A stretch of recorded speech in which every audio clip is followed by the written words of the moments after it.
Akaseera kano kabeera ka alipoota ya mbeera budde okuva mu kitongole ky'eggwanga kivunaanyizibwako bya mbeera z'obudde omumwanjuzi Kituusa Mohammed.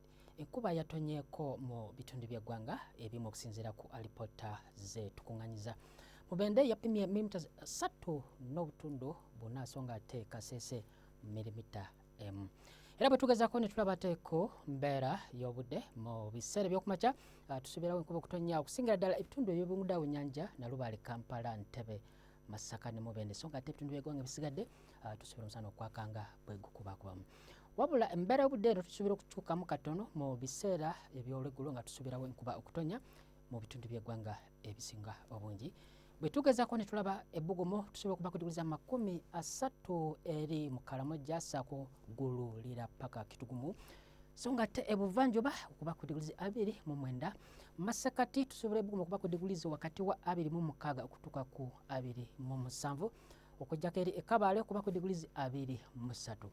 Bwe tugezaako ne tulaba ateeko mbeera y'obudde mu kibuga Nairobi tusuubirayo omusana okwaka ebbugumu okuba ku diguli 26.